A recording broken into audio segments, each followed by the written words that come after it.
Bom dia, caros alunos. Tudo bem? É uma pena que a gente esteja longe. Estou sentindo já a falta das bagunças, das coisas todas, mas faz parte. Nesse período temos todos que ficar bem quietinhos em casa, em especial Joe. Bom, como a gente viu na última aula presencial, nós começamos a ver Atenas. E Atenas, evidentemente, teve quatro, vocês se lembram que eu falei, inclusive, teve 4 períodos na política ateniense, na cidade em si, na polis ateniense. Quais foram? A monarquia, a oligarquia, a tirania e, por fim, a democracia. Vamos ver melhor cada um deles. O primeiro é mais simples, que é aquela velha história que eu já falei para os senhores, que é a monarquia iniciada por Teseu, lá atrás. Muito bem.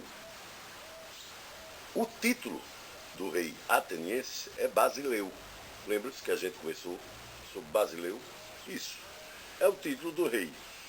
A sociedade em si, o rei, esse rei ateniense, ele não tinha poderes absolutos, não. O rei ateniense, o Basileu, ele era controlado por um conselho de aristocratas, chamado de Areópago.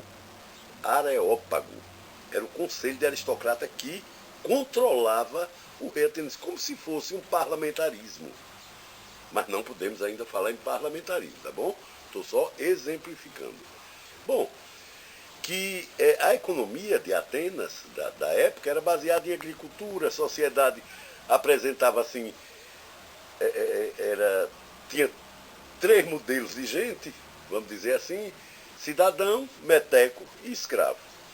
Cidadão era toda e qualquer pessoa do sexo masculino nascido em Atenas, ou seja, ateniense nato.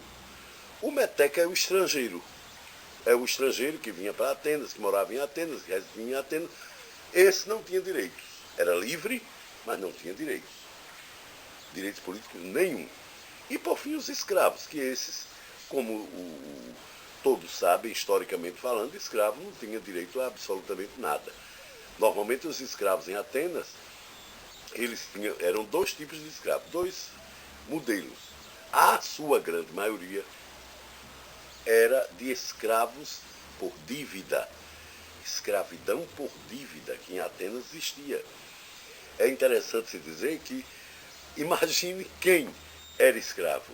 Normalmente os mais pobres, ou seja, os tetas, que eram os despossuídos da época, e muitos georgóis. Georgóis é outro cidadão ateniense, outro cidadão que a gente vê já.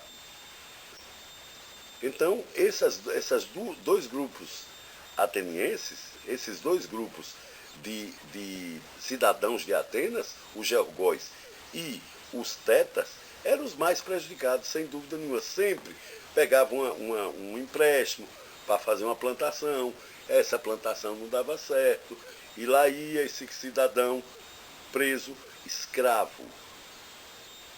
Os despossuídos do mesmo jeito, os tetas. Então, esse era o panorama dos escravos, a maioria dos escravos atenienses. Uma minoria ainda em Atenas era escravo de guerra, escravidão por guerra. Atenas não era muito afeita a guerras. Atenas era uma cidade comercial, uma cidade rica comercialmente falando. Atenas dominava o mar Egeu todo. Todo o mar Egeu era domínio ateniense.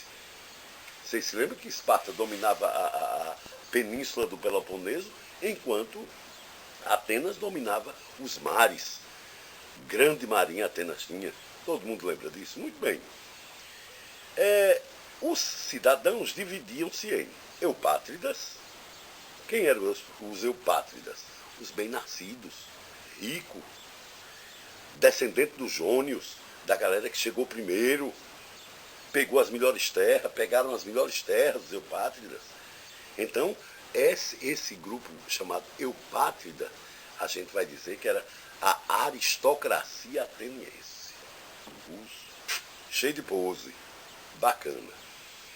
Tinha o segundo grupo, que eram os georgóis, que eu falei há pouco, que eram livres, pequenos proprietários rurais. Agora, as terras pouco férteis. Atenas, como todo mundo sabe, a Grécia é um território pouco fértil, cheio de pedras, e esse grupo de georgóis é exatamente a galera que tomou conta dessas terras, porque os eupátridas, todo mundo já sabe, pegou as melhores terras que chegaram primeiro. Muito bem. E os tetas, o terceiro grupo é os tetas, que a gente já falou em sala de aula, que são os despossuídos, vamos lembrar de Fernando Collor de Mello, os descamisados, despossuídos, pobres, coitados. Esses marginalizados viviam à margem mesmo da sociedade. E, por fim, os demiurgos. Quem eram os demiurgos? Artesãos e pequenos comerciantes. Preste atenção nesse grupo. Demiurgos. Esse grupo vai subir, vai crescer. Tá bom? Beleza. Passado o tempo, passado um bom tempo, a Grécia inaugura outro período da sua história, chamada oligarquia. Os aristocratas tomaram o poder, derrubaram a monarquia e criaram poder para eles próprios. Eles pegaram, esses aristocratas, começou a ser governada, Atenas começa a ser governada por nove eupátridas, que a gente agora vai chamar de arcontes. Arcontes. É o chamado grupo, esse grupo vai chamar-se de arcontado. Arcontado. Não é ar que conta não, 1, 2, 3, não. É arcontado, arcontado pegado. Os arcontes, portanto, esses 9 arcontes, eram as pessoas que administravam, como se fosse um diretório, um grupo de diretores dirigindo a cidade. Bacana. Esses arcontes, eles executavam o que o areópago mandava. Parecido, não estou falando que é igual, parecido com o que hoje temos a Câmara Federal e a Presidência. A Presidência deve fazer o que a Câmara manda legalmente, ou seja, a Câmara faz a lei e o Executivo, que é o Presidente, executa aquela lei. Parecido, ok? Beleza. Portanto, mas Atenas cresceu muito, colonizou vários lugares, e os eupátridas começaram a exigir muito, a cobrar imposto, a não sei o quê. E isso não vai dar certo. Toma um cafezinho também, que faz bem pro cérebro. E aí, gente, os arcontes, começaram a exigir mais, cobrar impostos, e os demiurgos, que eu falei há pouco, comerciantes, começaram a contestar essa história. Ora, comércio, você cobra imposto, a burguesia até hoje não gosta. Claro que não. Quem é que gosta de imposto? E os demiurgos começaram a contestar. Eles estavam mais ricos e começaram a contestar. E aí os arcontes, sentindo a necessidade de mudança, os próprios eupátridas, que faziam parte do arcontado, convocaram um grande homem, grande legislador, chamado Drácon. Drácon vai ser um dos maiores legisladores da Grécia Antiga. E Drácon pegou todas as leis, que até então as leis atenienses eram orais. Drácon pega todas as leis orais de Atenas e compila num livro. Escreve num livro, imitando, se lembra do Código de Hammurabi, primeiro código escrito? Agora Atenas tem um código de leis escrito por Drácon, que Drácon é o cara que passa a ser importante para o mundo em decorrência desse código escrito. Porque já pensou como era fácil? A pessoa não sabe ler. Não existe lei escrita. Eu vou e lhe digo, olha, você está preso porque está me devendo R$ 50. Vai para a cadeia ou prefere ser meu escravo? O pobre lá que não sabia, o demiurgo antigo que não sabia, ele simplesmente ia preso, virava.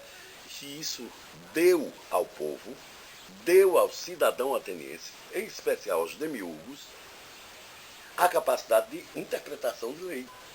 Lei escrita. Agora tem lei escrita.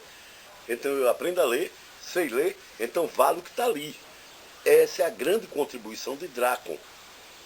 Depois, mesmo fazendo essa. Você vê que não tem muita mudança. Porque a lei foi apenas botada para o livro.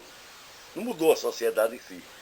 Depois, vendo que não tinha os arcontes, vendo que continuava a insatisfação popular, os arcontes convocam o maior legislador da história grega, Solon.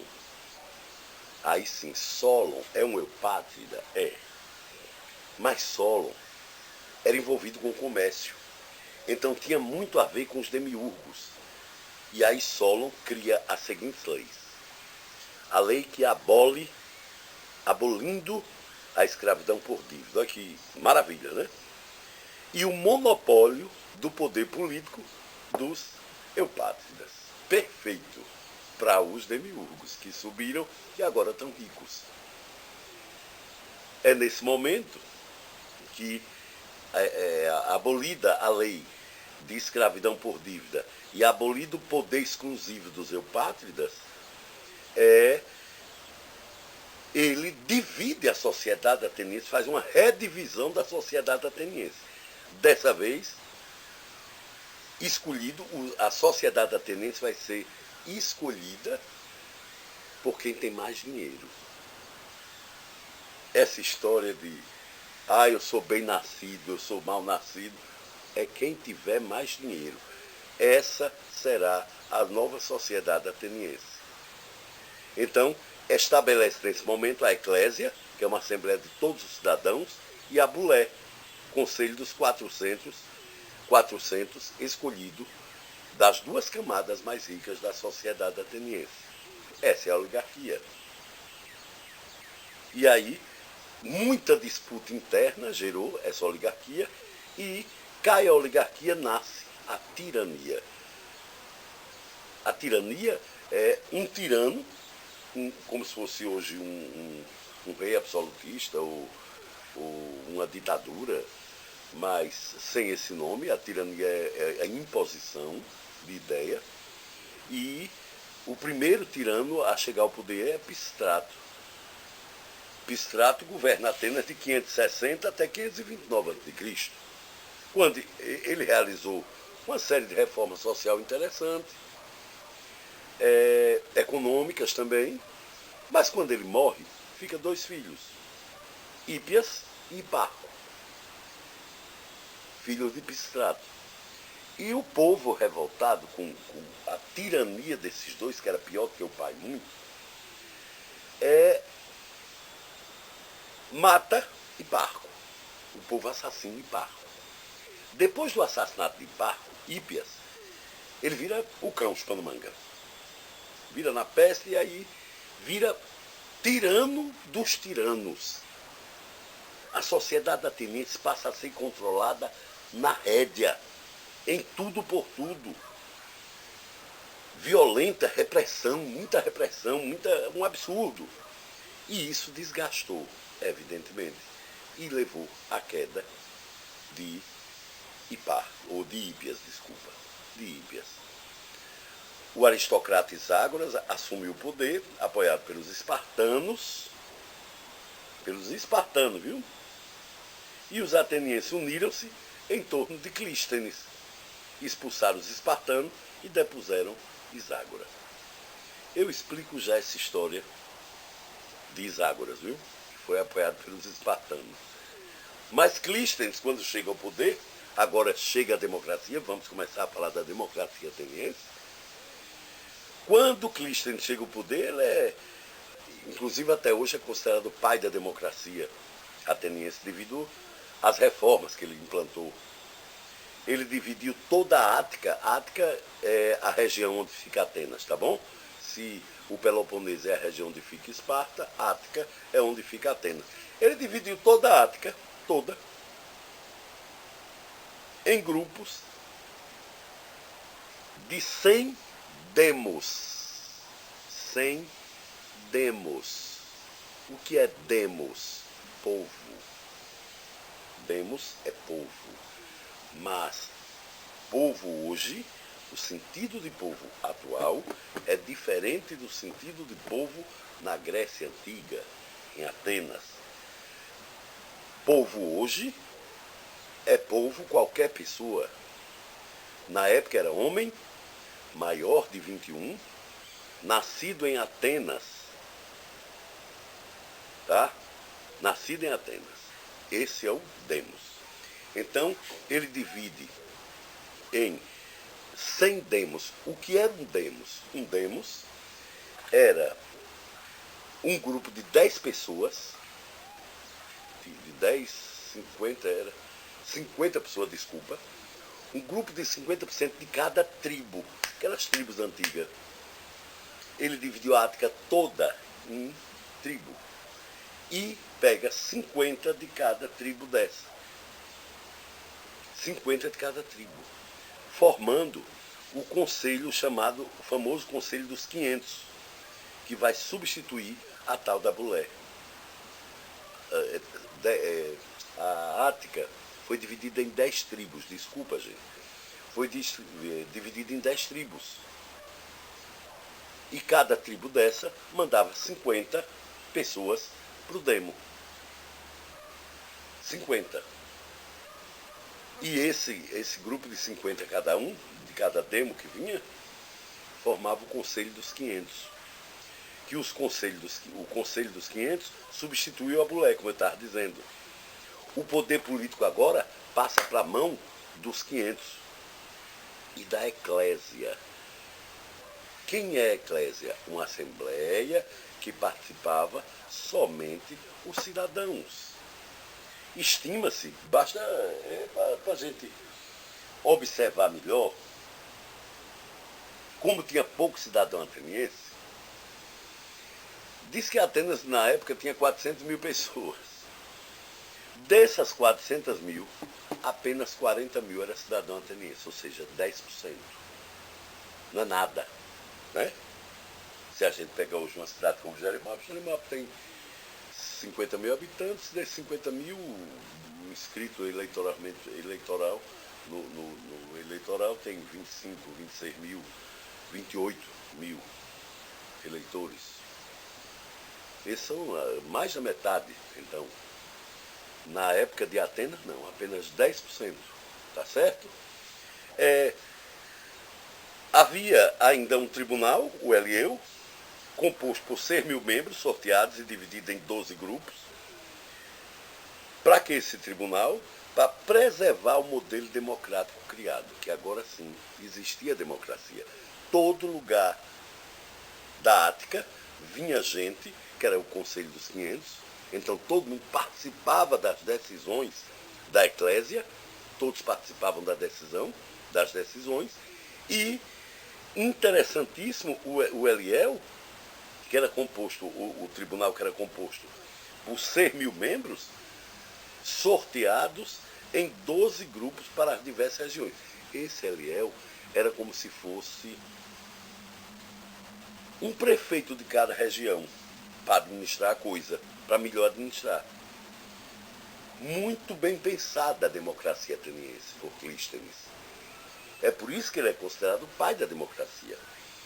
Por fim, nessa nossa primeira videoaula, para preservar esse modelo democrático, eles começaram a prezar tanto pela democracia, a gostar tanto desse modelo de governança, que Clístenes instituiu um castigo para todo aquele que tentasse contra a democracia.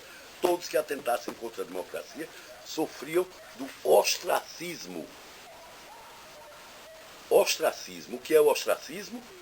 A pessoa tinha que se retirar de Atenas por 10 anos. Não perdia seus bens, ficava lá em Atenas. Mas por 10 anos evaporava de Atenas. Bom, espero que vocês tenham gostado da nossa primeira teleaula. Beijo no coração. Fui, vou tomar meu cafezinho. Estou precisando.